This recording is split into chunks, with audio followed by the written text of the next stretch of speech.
I'd like to welcome everyone to this special lecture given by Dr. Mamatha Bhat. And before we head into the lecture, I'd like to first do a U of T land acknowledgement. We wish to acknowledge this land on which the University of Toronto operates. For thousands of years, it has been the traditional land of the Huron-Wendat, the Seneca, and the Mississaugas of the Credit. Today, this meeting place is still the home to many Indigenous people from across Turtle Island, and we are grateful to have the opportunity to work on this land. The Temerty Centre for AI Research and Education in Medicine at the University of Toronto has been made possible by the generous donation of the Temerty family. T-CAIREM is an interdepartmental center that serves as a focal point for collaboration among healthcare providers, trainees, researchers, computer scientists, engineers, and industry, among others. Our goal is to transform health through AI. Just a note to the attendees, if you could use the Q&A function in Zoom to submit your questions for Dr. Bhat, and I'll ask her to address them during the discussion portion of this webinar. Now I'd like to welcome our guest lecturer. Dr. Mamatha Bhat is a staff hepatologist and clinician scientist in the Ajmera Transplant Centre at the University Health Network. And she's an assistant professor at the University of Toronto's Division of Gastroenterology and Hepatology, Department of Medicine, and the director of the Clinician-Scientist Training Program for the Department of Medicine. She completed her medical school and residency training at McGill, followed by a Transplant Hepatology Fellowship at the Mayo Clinic and a PhD in medical biophysics through a CIHR Fellowship for health professionals. Incredible accomplishments. And there's more. Dr. Bhat has established an ML-enabled precision medicine program devoted to enhancing life after liver transplantation. Her bench-to-bedside translational research program connects clinical outcomes with basic science research using machine learning tools and bioinformatic analysis of omic datasets. Her research program has been supported by sources including CIHR, NSERC, AST, CLF, CDTRP, and CST. She has over 110 publications, including in journals such as Lancet Digital Health, Hepatology, and JAMA Surgery. Dr. Bhat's research has been recognized with awards including the AST Award, the CIHR, INMD, CASL, ECR Award, lots of abbreviations here, the Polanyi Prize, and an ERA from the Government of Ontario. Dr. Bhat is on the executive committee and co-leads theme 4 within the CDTRP, is the incoming vice chair of the International Liver Transplant Society Basic and Translational Science Research Committee, and is an associate editor of the American Journal of Transplantation. I'm sure she's got lots of other accomplishments, but clearly she's a very accomplished individual at such a terrific stage in her career. So it's a pleasure to introduce Dr. Mamatha Bhat, and I will hand it over. Thank you. Thank you so much, Mohammed, for the kind introduction. And it's a real pleasure for me to present to all of you today. So I'm just going to share my screen now. And so my talk is, let me just bring this up here. My talk is entitled Optimizing Outcomes and Equity in Liver Transplantation. How can AI help? And so these are my disclosures in terms of pharma funding, and then also peer-reviewed funding sources. And so the learning objectives of this talk are to understand how deep machine learning framework is suited to longitudinal multimodal data in liver transplantation to improve outcomes, to consider EDI principles in machine learning applied to liver transplantation, and finally, to appreciate how molecular data could be added on to clinical ML tools to fine-tune predictions. And so I will start off with an overview of liver transplantation and how machine learning has been applied in liver transplantation along the transplant journey. So the liver, I'm just going to briefly talk about the liver disease and transplant, just to provide such background to the audience here. So the liver is a miraculous organ. It performs over 500 functions that are essential to life. And the three major categories of functions are that it acts as a filter, it is a factory, so it produces multiple proteins that are essential for physiological processes. It metabolizes various nutrients, lipids, carbohydrates, proteins, and finally, it detoxifies. So it is able to get rid of toxins, metabolic waste, and also metabolizes most of the medications we take. So in terms of liver damage, most of you will be aware that hepatitis B and hepatitis C have been traditional causes of liver disease. And so you might be interested to know that now fatty liver disease is becoming the dominant liver disease in the Western Hemisphere and indeed worldwide. Additionally, alcoholic liver disease is an important reason for end-stage liver disease and transplant. Hereditary causes, including hemochromatosis, Wilson's disease, etc., autoimmune liver conditions such as autoimmune hepatitis, primary biliary cholangitis, primary sclerosing cholangitis, and vascular causes. So these are the main types of chronic liver damage. And so what happens is with this chronic insult, so all of these and many more can cause chronic insult. And what happens in the liver is that the inflammatory system, the immune system, tries to fight off this toxic injury. And in the process, the stellate cells in the liver are activated to deposit collagen. And so fibrosis accumulates over time, and ultimately cirrhosis will develop over a 2 to 3 decade period on average. And so whatever the initial instigator is, ultimately, this is a final common pathway. And so cirrhosis develops over this period of time and can culminate in the complications of end-stage liver disease, which you may have heard of, including ascites, encephalopathy, and variceal bleed. And basically, these are complications of what we call portal hypertension, or increased pressure in the portal vein that drains into the liver, causing the encephalopathy, variceal bleed, and ascites. Further discussion is beyond the scope of this talk, but I just want to give you a general overview. And so how widespread is the need for liver transplantation? And so cirrhosis is insidious. It develops over decades, as I mentioned. Nonetheless, cirrhosis is the 12th leading cause of death for adults in the US. And so liver transplantation represents a life-saving intervention for end-stage liver disease. In fact, the liver functions are too complex to replicate. So say for the kidney, the lungs, and the heart, you have machines that can sustain life, that can serve as a bridge to transplant. However, for the liver, there is no such bridge to transplant. There is no dialysis to sustain the life of individuals on the liver transplant list, unfortunately. And so what are the indications for liver transplantation at the University Health Network? This has been the proportion of patients, say, transplanted for hepatitis C, alcoholic liver disease, as well as fatty liver disease. And these have been the dominant indications of the last 5 years. And you must also be aware that liver cancer, which develops in the setting of chronic liver disease, has become a major indication for transplant, accounting for 35 to 40% of liver transplants in our program. And so how do we prioritize patients on the waiting list for transplant?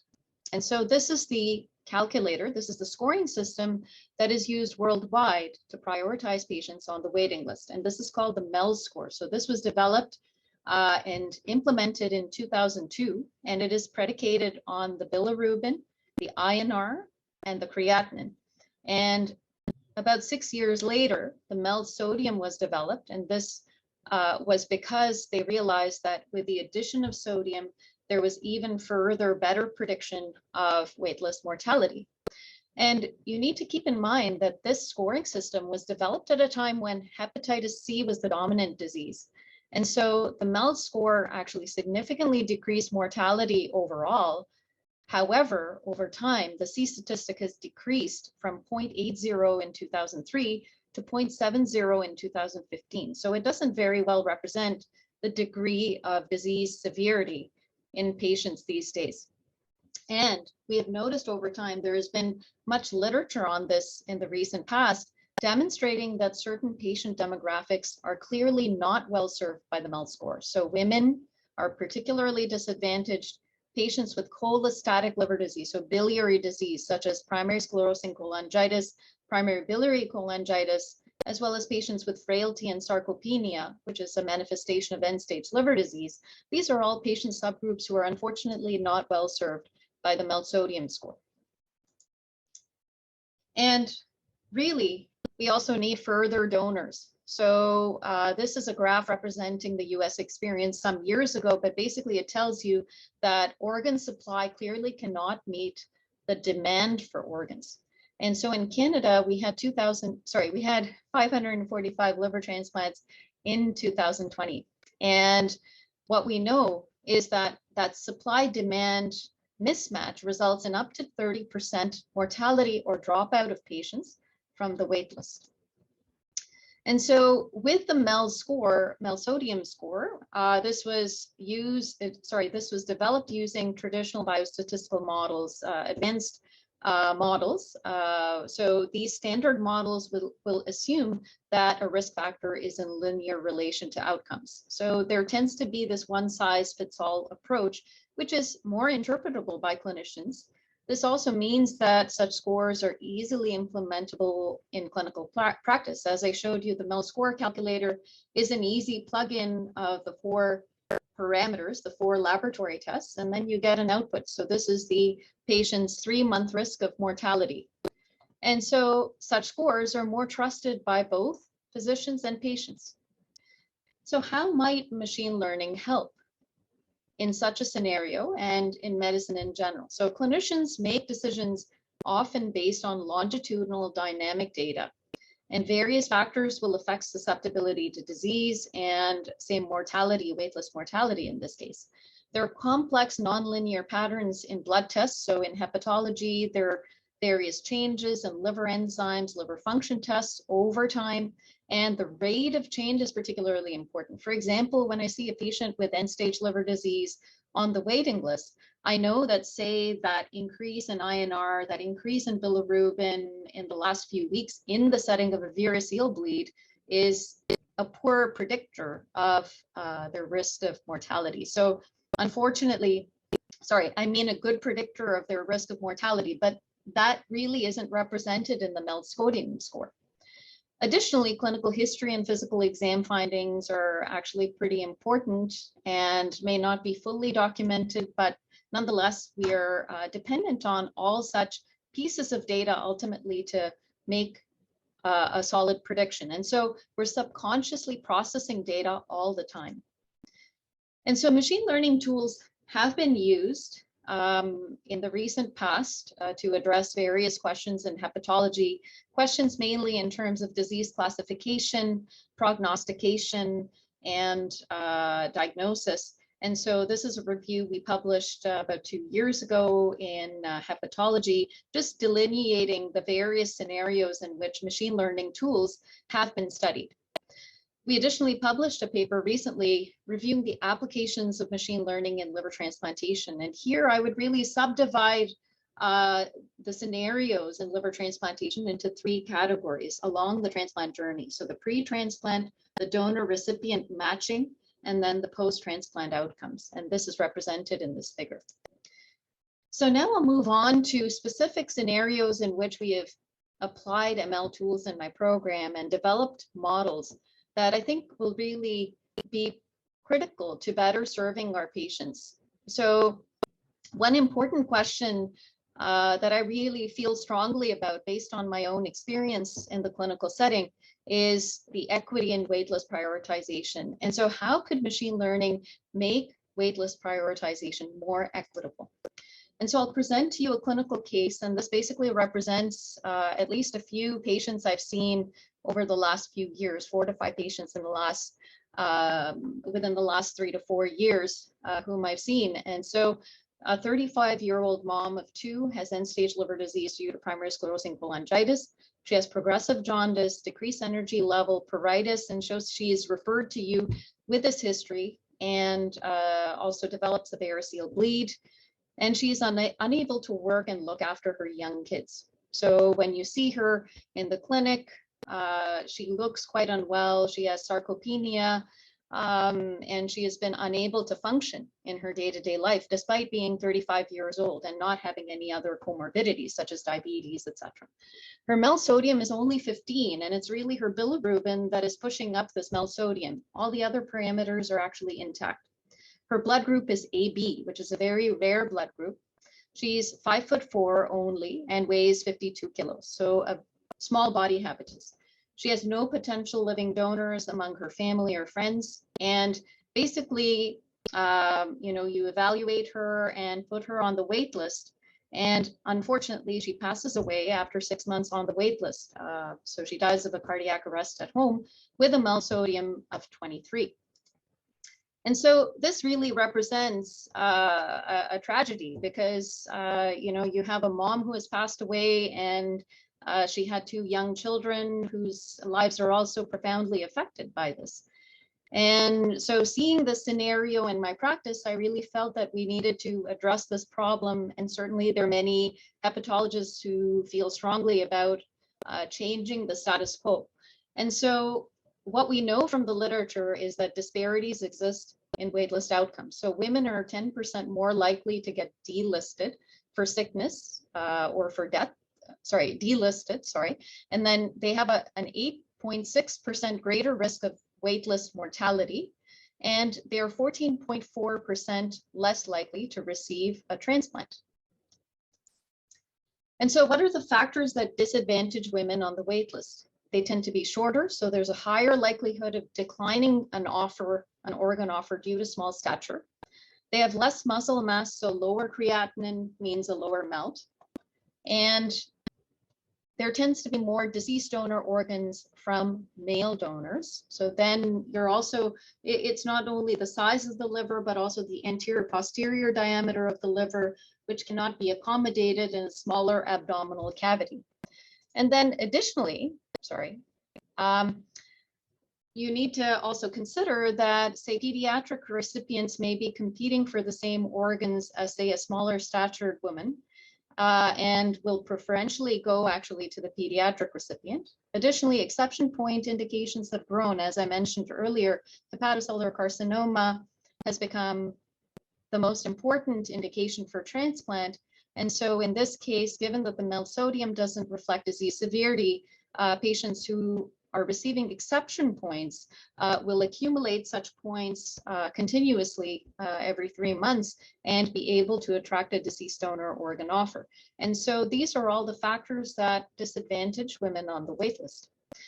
And so one interesting avenue that is available, especially to patients whose MEL score is not reflective of their disease severity, is living donor liver transplantation. And so in this scenario, a healthy donor offers up to 70% of their liver to the recipient. And the amazing thing about the liver, this is the only solid organ that is capable of doing this. The liver regenerates up to normal volume in both the donor and the recipient by 12 weeks after the surgery. There is a decreased risk of dropout or death on the waiting list, so up to 30% decreased risk of death or dropout on the waiting list, faster return to good health. However, this is only offered at a few hospitals in North America. So in Canada, we only have 2 centers at UHN. We perform 50 to 70 living donor liver transplants a year out of over 200. So the largest liver transplant program in North America. And therefore, this is because of the need for significant infrastructure and resources as well as surgical expertise. But this is an avenue that is only available at certain hospitals in North America. And so given my interest in this topic, I thought, let's see how access to living donation in our program at UHN affects the sex disparity on the liver transplant waitlist. And so we decided to look at this question, and we realized that, say, women who did not have access to a potential living donor were significantly compromised in relation to men on the waitlist. So cumulative incidence of transplant was significantly less in women without a potential living donor. However, if they had access to a potential living donor, then this sex disparity was alleviated. And so there was a similar cumulative incidence of transplant. And so this was published in JAMA Surgery last year. And this really prompted further investigations into how we could make our prioritization system for deceased donor organ allocation more accurate and equitable. And so this is a collaboration with Dr. Rahul Krishnan and Michael Cooper, who's an excellent PhD student, and with Rahul. And so the question is whether we can create a new MEL sodium that is more accurate and fair to all those disadvantaged patient subgroups. And so our hypotheses are that deep neural networks will better capture variation in patient risk, including additional covariates will hedge against outcome inequities, and incorporating rates of change of time-varying covariates will further improve predictive performance. And so the methods here, we included over 121,000 patients listed for liver transplantation in the US since 2002 at the time of implementation of the MEL score. And we included 330 static features and 11 dynamic features, meaning that static is the type of feature that does not vary over time. So 11 dynamic features refers to those, say, lab tests that vary over time. And these were data that we had available from the SRTR. And so we leveraged two classes of survival analysis in computing risk scores. So Cox proportional hazards model, a linear model to assess deviation and risk. Additionally, we evaluated the deep serve model. So this is a deep neural network in a time to event analysis. And our evaluation metric was the time-dependent concordance index. So what this does is allows for ranking of patients by risk score, corresponding to a ranking of patients by times of mortality. And so the TDCI is defined over different time periods and time horizons. And so here, what we discovered in comparison to the MEL sodium and MEL score, we discovered that Cox, pH, and pH delta, as well as deep serve and deep serve delta, actually performed much better than MELD and MEL sodium. And so with a TDCI of 0.5, basically you're looking at random probability, whereas with TDCI of 1.0, this perfectly correlates with mortality. And so the status quo for a TDCI is between 0.81 to 0.85. So the MELD sodium performs at this level. However, what we realize is that deep serve and Cox proportional hazards, including the delta, all perform much better with a TDCI in the 0.90 to 0.91 range. And so the deep serve significantly accounts for nonlinearity that we can use to optimize performance of prioritization scores. And so this is the relative feature importance in the Cox proportional hazards model. So far, we have yet to explore this in the deep serve model, but you can see that there are features beyond the standard features in the MEL sodium score, including the blood type, which I mentioned as an important component, because with blood group AB, for example, you have much less of a chance to attract a deceased donor organ offer because of the rarity of the blood group AB. Additionally, different types of etiologies of liver disease also affected the waitlist mortality, changes in encephalopathy. So these are different features that certainly have an impact in terms of waitlist mortality. And here, what I'll show you is a case study of a patient, a 63-year-old lady who is 83 kilos and has a diagnosis of PBC. She has a MEL sodium of 12 only and spends 222 days on the wait list only to pass away. And so her trajectory is expressed in this manner. So as a percentile comparing the value of the risk score at a given point in time against that of other patients. And so the Cox pH delta places her in a meaningfully higher risk percentile than the MEL sodium, in fact, up to 25% higher. And this affords her a higher chance of receiving an organ. So already we're starting to see that this calculator, this sort of deep learning, these types of models can actually perform much better than the MEL sodium score. And so what we believe is that deep machine learning tools, particularly the deep serve, for which we have yet to generate such a figure, can better account for dynamic changes in clinical status. And so our next steps are to leverage other deep ML models such as transformers and LSTM, long short-term memory networks, to capture historical patterns in disease trajectory. And additionally, In order to improve the equity of these algorithms, we will add in certain covariates such as race and income that will likely affect equity on the wait list. Additionally, we will plan on re-weighting the loss function, so incentivizing the model to learn unique characteristics of a disadvantaged patient subgroup. And finally, we would like to evaluate the model developed with LivSim to model organ allocation, and this can be modeled depending on different jurisdictions. So say some jurisdictions may have higher access to deceased donor organs versus others. Additionally, I'm leading actually a multi-center effort across Canadian transplant centers to then evaluate these models in Canadian data. And this is all part of a CIHR funded study. So next I'll move on to how ML could personalize and optimize outcomes following liver transplantation. And so this is work that we've performed in the last 2 years. So I'll start off with, again, a clinical case. So a 65-year-old man is transplanted for NASH cirrhosis and is now 5 years post-transplant. He has elevated transaminases. He has reasonably controlled type 2 diabetes. His kidney filtration rate is decreased at 55, and his BMI is 30. So he's in the class 1 obese category. And his transient elastography suggests that he has stage 2 fibrosis, so advanced fibrosis, just at 5 years post-transplant. And so is there anything we can do to optimize his health? So he asks this question.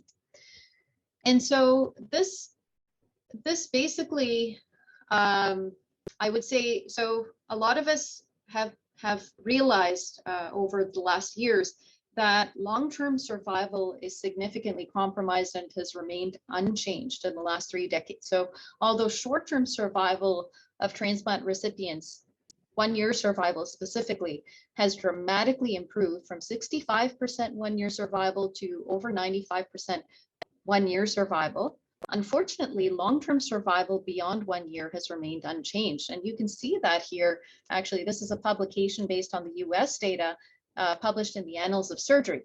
And why is that? So the lifespan of liver transplant recipients is compromised by a heightened incidence of cancer, cardiometabolic disease, and infection, as well as graft failure due to recurrent disease. And so the key risk factor is the lifelong immunosuppression required to mitigate against graft rejection. So we know that this lifelong immunosuppression actually results in increased cancer because the immune system is not able to detect abnormal cells in the body. So it's not able to attack those cells as effectively. Same thing for infection. And we also know that diabetes is significantly increased in transplant recipients overall. And so the care of liver transplant recipients, however, is based on limited evidence. So when we practice in the transplant clinic, it's often based on our own experience and expertise and say a very sparse guidelines in terms of the appropriate immunosuppressive regimen. There actually is no clear guideline on what is the optimal immunosuppressive regimen. And everyone sort of practices in a bit of a different way, even within centers. So unfortunately, there is no good evidence to guide the care of liver transplant recipients in the long term. And this is unfortunately a shame because we invest so much in terms of healthcare resources into transplantation, and we'd really like for patients to be able to enjoy the benefits of liver transplantation in the long term and really fulfill the opportunity of that graft. Because as it stands currently, their median survival is actually 20 years less than the average life expectancy of a Canadian. So in terms of anti-rejection medications, we need to achieve a balance between the risk of rejection and the risk of cancer, infection, and cardiovascular disease. And so all of these considerations and this major problem in post-transplant care really prompted this clinical question and this study, which was a wonderful collaboration with Bo Wang, who is at the Vector Institute and LMP. And so we developed this algorithm actually to risk stratify patients, liver transplant recipients, in the long-term post-transplant using longitudinal data. And so the idea here was to make a more personalized risk calculator for managing long-term transplant care that could be used at each follow-up visit. And so that's the beauty of the SRTR data, is that we actually have data along the trajectory even post-transplant. And so we incorporated all of this longitudinal data, which was quite rich, and evaluated different deep learning algorithms to predict mortality. We classify patients into major risk categories. And so we use this data set, as I mentioned, over 42,000 liver transplant recipients between 2002 and 2014, annual follow-up visits, 267 clinical variables, and we looked at 5 outcomes, so overall survival, death by graft failure, infection, cardiac event, and cancer. And we looked at 1 and 5 year outlook. So you can say, for example, I see this patient at 5 years post-transplant. What is his 1 year and 5 year outlook? So we use the SRTR data set as our training set, and we use the UHN data as the test set. And you can appreciate the number of patients here that we included. And the best performing model here was the transformer model, and we achieved a overall survival AUC of 0.774, and the various types of complications leading to mortality achieved an AUC between 0.804 to 0.814. For the 5 year survival predictions, the overall was 0.711, and then the other, say, specific outcomes really resulting in mortality, 0.720 to 0.764. And this was in comparison to logistic regression with an overall AUC of 0.714 at 1 year and 0.648 at 5 years. And we also performed cross-validation with the UHN data, which actually worked pretty well despite the fact that we were validating in a Canadian healthcare setting.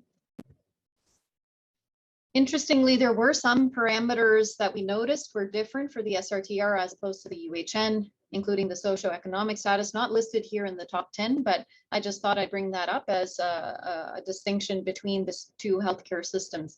But there were various input features that were predictive of the overall outcome for the whole population, as listed here. And so the goal is ultimately to bring this to the clinical setting. So the idea is for clinicians to get an updated 1 and 5 year probability of each outcome at every follow-up. We have ranked features personalized to the individual for each outcome. For example, a high prediction of cardiac failure could serve as a red flag suggesting specialist referral and optimization of cardiometabolic risk factors such as diabetes, high cholesterol, etc. And in the future, actually, we're in the process of doing this. So we have now been fine-tuning our algorithms to look at changes in tacrolimus level and how these will affect the risk of events versus the risk of rejection in the next 5 years. Additionally, we have a dashboard for silent testing in development. So next, I'll move on to another aspect of post-transplant health, which is to look at graft fibrosis after liver transplantation using longitudinal data. And this is actually a paper that we published with Anna Goldenberg. So she's co-senior author on this and was driven by a very talented master's student, Soren Sabat-Sarvasani. And in this study, basically what we wanted to do was detect compensated cirrhosis as well as advanced fibrosis. So currently, in terms of detecting fibrosis, as I mentioned earlier, the development of cirrhosis is insidious. And so often people don't even realize that they have liver disease, and it's really over time that this accumulates. So if we could detect this earlier in even in a family practice setting, it would be very helpful in terms of guiding management, say if you could detect the presence of advanced fibrosis. And so in this study, what we did was we included parameters such as clinical characteristics as well as laboratory features, and applied different standard machine learning algorithms, and also created an ensemble model of these algorithms in order to identify patients with advanced fibrosis. And so we used UHN data over 4,000 patients as the training set and McGill as a test set. So collaborator at McGill provided data from there as the test set. And this was published in the Lancet Digital Health earlier this year. And so what we discovered was that an ensemble model was able to perform with a sensitivity of 85.5% in comparison to the standard biomarkers that are currently used in practice, such as the APRI and FIB4, and without any indeterminate, so very limited indeterminate values. So this was really the beauty of this algorithm, in that it was able to account for all of the patients in the sample. And the area under the curve was 0.87, and the AUPRC, the precision raw curve, was 87.8. And so this suggested then that something similar could be done in the setting of the post-transplant patient. And so, as I mentioned, cirrhosis develops over decades in the general population. However, in liver transplant recipients, we know that this is accelerated. So for any given injury, we know that fibrosis accumulates at a stage of 0.4 stages a year, such that a patient can accumulate cirrhosis by 10 years after transplant. And so we know that over 50% of patients transplanted for NASH, for example, do develop advanced fibrosis by 5 years. And so this is a much shorter time window, and we really need to implement strategies that will allow us to prevent the development of this accelerated fibrosis. And so what are the diagnostic options for fibrosis? So you have liver biopsy as the gold standard. However, there are various concerns, limitations with this. So it's invasive, expensive, and there's potential for sampling error. So you're sampling only 1/50,000 of the liver. And so what are the non-invasive methods that one can consider? As I mentioned, the APRI and FIB4, but then there are also these imaging modalities such as transient elastography, etc. However, these are not widely available, say, beyond a specialized liver clinic or liver transplant clinic. And so in this project, what we wanted to do was to develop a deep learning framework for dynamic diagnosis of graft fibrosis after liver transplantation using longitudinal data. And this is work that was spearheaded by Divya Sharma and Amir Ajay in my group, and in collaboration with Wei Zhu. And so we developed a deep learning model using the weighted long short-term memory network framework, and leveraged longitudinal changes in demographic, clinical, and laboratory test variables. And the idea was to detect patients who had significant fibrosis, so fibrosis stage 2 or greater. Our reference method was the liver biopsy.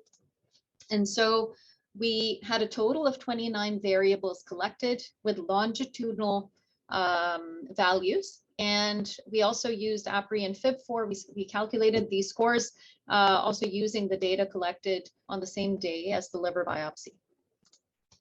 And we tested, so we trained conventional machine learning algorithms, including the following, as well as trained deep learning algorithms for time series data, such as the LSTM, recurrent neural networks, temporal convolutional networks. And additionally, a certain fine-tuning of this algorithm was developed called the weighted LSTM in order to better handle missing data and to improve LSTM through the weight loss function to minimize bias. And so these are our results. So we discovered, we were able to find that this algorithm had an AUC of 0.798. So it performed quite well in terms of detecting advanced fibrosis with a sensitivity of 0.788.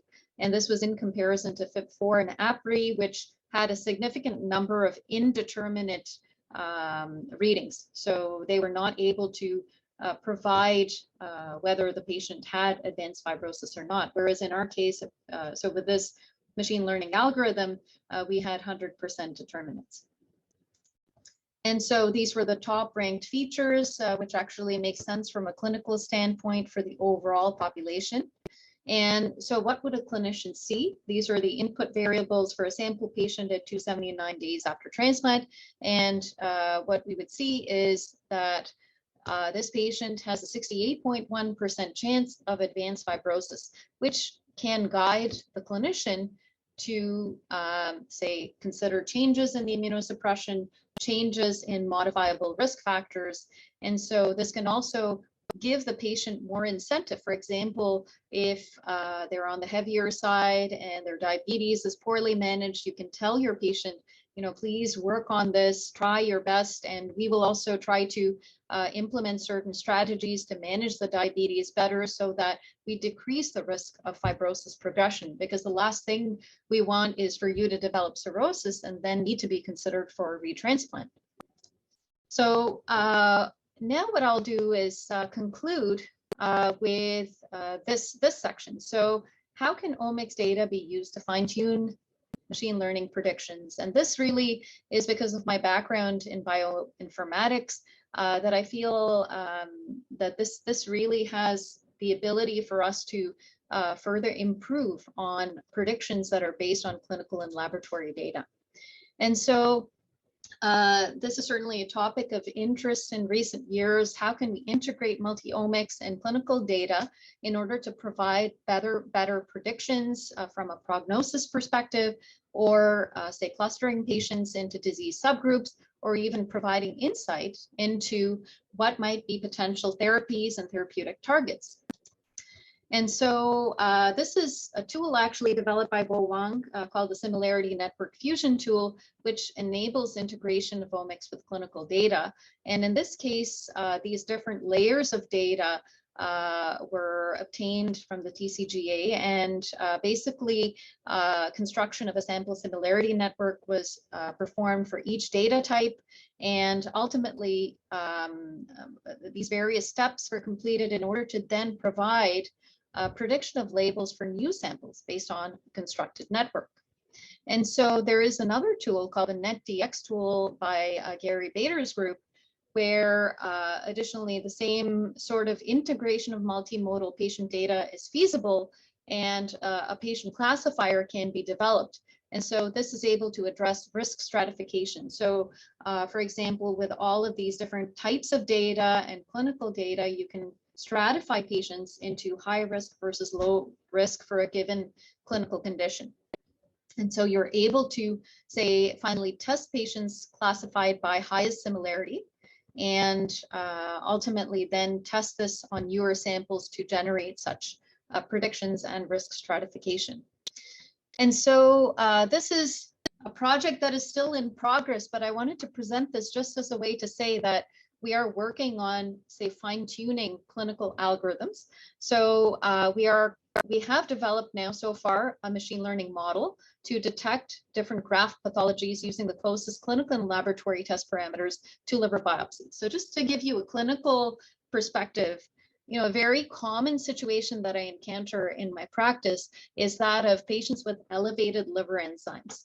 And so most of the time, it's very difficult, actually, all of the time, it's very difficult to get a liver biopsy in very short order. So, I will request a liver biopsy, but it will happen several days later, by which time, I really need to act in order to prevent this from causing graft damage. So for example, if I think that this patient has acute cellular rejection, based on my own sort of subconscious assessment of their liver test patterns, so the ALT is greater than AST, the alkaline phosphatase is elevated, bilirubin is normal, and say they're a young patient transplanted for autoimmune liver disease, I recently decreased their immunosuppression, and now there's a flare in their liver enzymes. So then I'll say, okay, well, this is very likely acute cellular rejection, and now I need to treat this patient for suspected reduction. And this will involve treatment with methylprednisolone, so a form of steroids, like big dose steroids, for 3 days, and we reassess to see how the liver enzymes are improving. And maybe in the end, I won't even need a liver biopsy because the liver enzymes are responding to the treatment. However, there is a risk to instituting such treatment. So there is the possibility that this patient actually has a viral infection. And if I treat them with such big doses of steroids, unfortunately, I could also cause liver failure. So the patient could develop fulminant liver failure, or they could develop other complications. So this is not an ideal situation. So what we really need is some sort of non-invasive biomarker in order to, say, have a pretest probability of what diagnosis is present. And so this project really came out of that, very important clinical problem. Because I did see certain side effects and complications of having treated patients with high-dose steroids. And so we looked at over 4,000 liver biopsies from our liver transplant program, divided this into a training set and a test set, and used 17 input variables, as well as changes in time within 30 days prior to the biopsy. And these were the 6 main histopathological diagnoses of interest. So acute cellular rejection, recurrent hep C, biliary NASH, alloimmune hepatitis, and vascular congestion. And in the end, the artificial neural network was the best performing model with an AUC of 0.866 in comparison to the other models. And so these were the top predictive variables for graft pathologies, which actually make very good clinical sense. So I was glad to see that this actually made sense in my mind.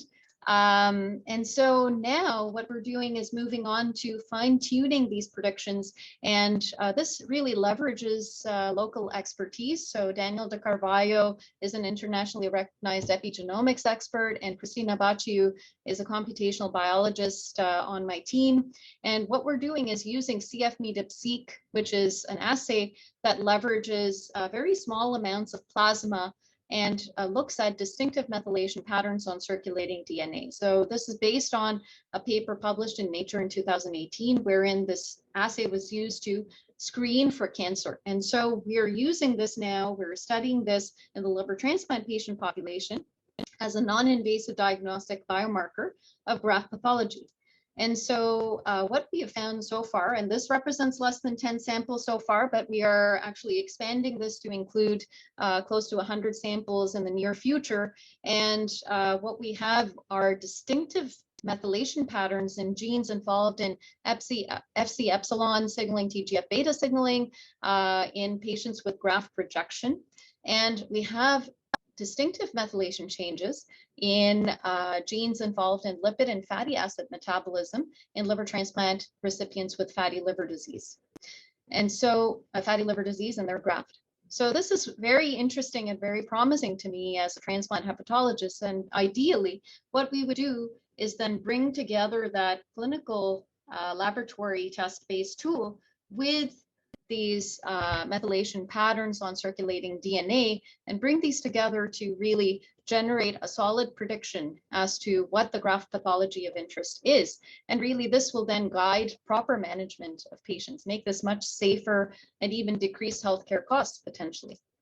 And so, in conclusion, really this has been the outline of my talk, the summary of my talk. So really machine learning can be applied for various problems in liver transplantation along the transplant journey. There is significant potential, I believe, to make waitlist prioritization more equitable, to personalize and optimize outcomes following the transplant.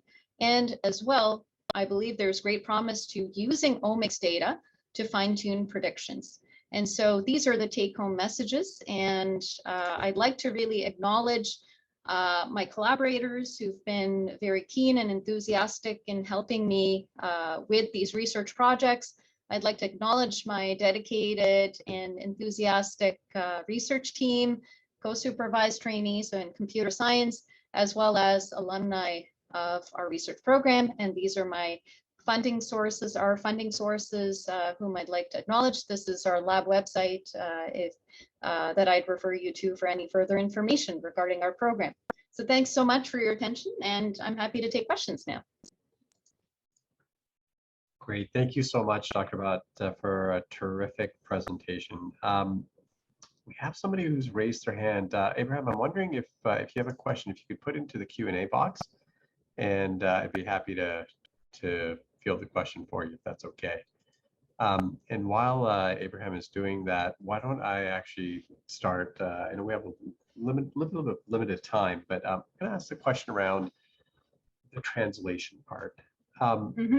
You have MELD, the MELD sodium score and such, and which is great. It's clinician can take it and say, all right, I'm just gonna put in these features, and great, I've got my score, I know what to do.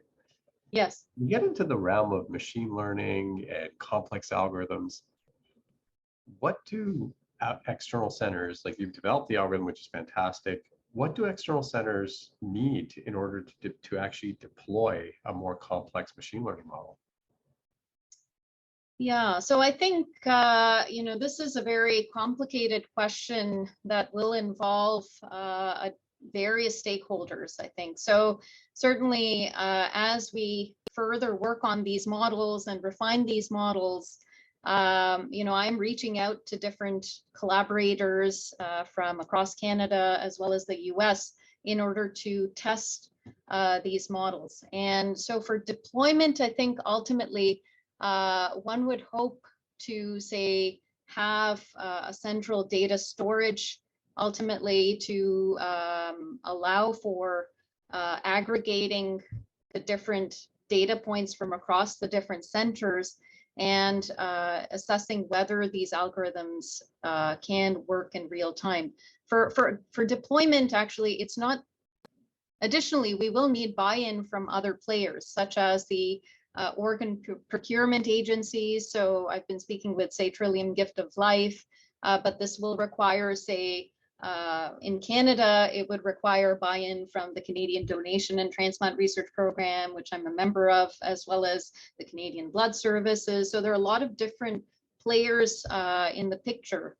And I think really you need buy-in from all of those partners. Additionally, I think patient partners are integral to this process. And in fact, we have a solid patient partner, Sandra Holdsworth, through the CDTRP, who's participating, as well as an ethicist, Jed Gross from UHN, who is helping us in terms of the ethical side of things, because I think, as I mentioned, I feel very strongly about making this as equitable as possible, this new scoring system, and we need to really consider all of those disadvantaged patient subgroups and do our best to prioritize them, not only prioritize, but then also consider how the allocation works. And I think that's really a longer term objective, but it will not be a single center effort. It will really require a larger scale of assessment. And, I do have buy-in from various players across Canada as well as the US, including the members of the OPTN in the US, the Organ Procurement Network in the US. Fantastic. Yeah, it's certainly a complex area, but just the benefit patients could receive could be substantial, right? So kudos to you for your incredible work in this space. So thank you, Dr. Bhat. We do have time for one more question. The question is around how do you approach algorithmic bias and specifically perpetuation of harmful biases learned from clinical data in your models? Yeah, so with the Scientific Registry of Transplant Recipients, it is difficult to say, consider what kind of biases may be integrated into the input of that data. So, what happens with such large data sets, such as the SRTR, is that various centers will ultimately input their data into the central repository. And, all of those centers may have their own biases in terms of the evaluation process of candidates, who ultimately gets listed. Certain centers will have, a bias against higher risk patients. For example, if someone has a history of diabetes, chronic kidney disease, and they're very, very close to, requiring dialysis, etc., they have very significant comorbidities and they're somewhat frail. There might be a center that has a, smaller volume of transplants that is less willing to consider that patient as a candidate for transplant. And other centers may be a bit more lenient or more accepting of higher risk patients. So there is that possibility that, say, at various centers, the type of patient who is included and listed on the wait list is going to be somewhat different and is susceptible to those biases that are present at each center. And we see this in our discussions as well at the liver transplant meetings, even at an individual level. Like, say, for example, as I mentioned, as a woman, as a mother, I feel very strongly about say, these patients, and I'll try to advocate for exception points or try to advocate, let's, try to get them higher on the list. But then unfortunately, there's only so much you can do within the confines of the system.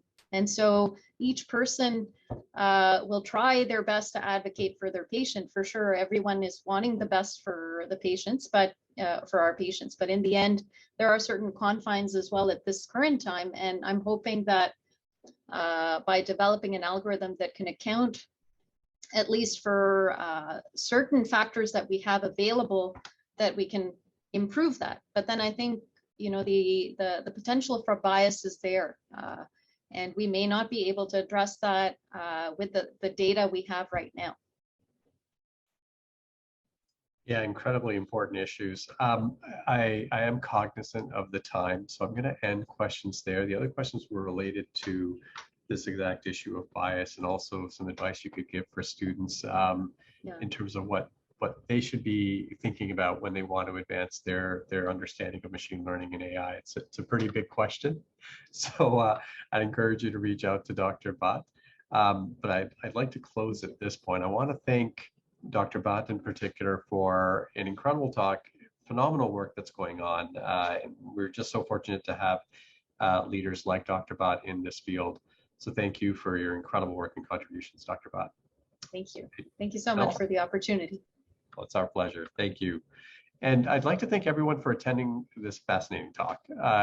Please keep up to date by following us on Twitter at UFT_T-CAIREM. So again, at UFT_T-CAIREM, and by subscribing to our mailing list on our website, which is tcairem.utoronto.ca. We're also on LinkedIn. On another note, we have 2 lectures and student meet and greets coming up next week. Registration details for the events with Dr. Brian Courtney and Dr. Amol Verma can be found on the events section of our website. And one last note, we want you. So T-CAIREM is currently seeking volunteers to work alongside our theme leads, specifically in the areas of education, research, infrastructure, and community building. I hope you'll be able to join us and help shape the future of health through AI. And all the details are available on our website at tcairem.utoronto.ca. And again, a big thanks to everyone attending to make this rounds lively and fun. And really big thanks to Dr. Bhat for your incredible talk. So thank you again.